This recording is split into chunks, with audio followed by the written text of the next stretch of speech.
Mes chers compatriotes, ce qui s'est produit hier à Paris et à Saint-Denis, près du Stade de France, c'est un acte de guerre.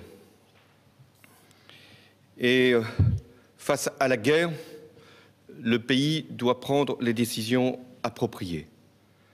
C'est un acte de guerre qui a été commis par une armée terroriste, Daesh, une armée djihadiste contre la France, contre les valeurs que nous défendons partout dans le monde, contre ce que nous sommes, un pays libre qui parle à l'ensemble de la planète. C'est un acte de guerre qui a été préparé, organisé, planifié de l'extérieur et avec des complicités intérieures que l'enquête permettra d'établir. C'est un acte d'une barbarie absolue. À cet instant, 127 morts et de nombreux blessés. Les familles sont dans le chagrin, la détresse. Le pays est dans la peine. Et j'ai pris un décret pour proclamer le deuil national pour 3 jours. Toutes les mesures pour protéger nos concitoyens et notre territoire sont prises. Dans le cadre de l'état d'urgence, les forces de sécurité intérieure et l'armée, auxquelles je rends hommage, notamment pour l'action qui s'est produite hier et qui a permis de neutraliser les terroristes. L'armée et les forces de sécurité intérieure, donc, sont mobilisées au plus haut niveau de leurs possibilités. Et j'ai veillé à ce que tous les dispositifs soient renforcés à l'échelle maximale.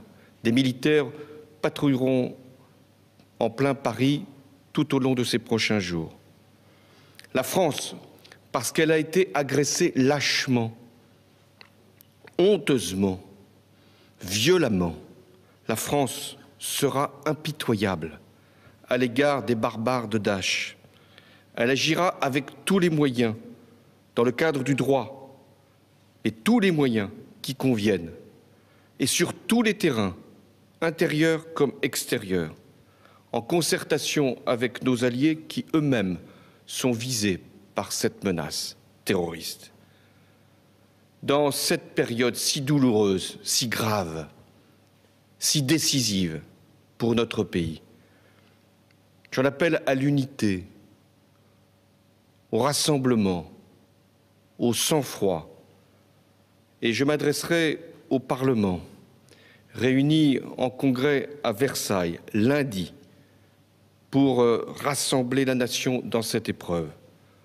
La France est forte, et même si elle peut être blessée, elle se lève toujours, et rien ne pourra l'atteindre, même si le chagrin nous assaille. La France, elle est solide, elle est active. La France, elle est vaillante, et elle triomphera de la barbarie. L'histoire nous le rappelle, et la force que nous sommes capables aujourd'hui de mobiliser nous en convainc. Mes chers compatriotes, ce que nous défendons, c'est notre patrie, mais c'est bien plus que cela. Ce sont les valeurs d'humanité, et la France saura prendre ses responsabilités, et je vous appelle à cette unité indispensable. Vive la République et vive la France.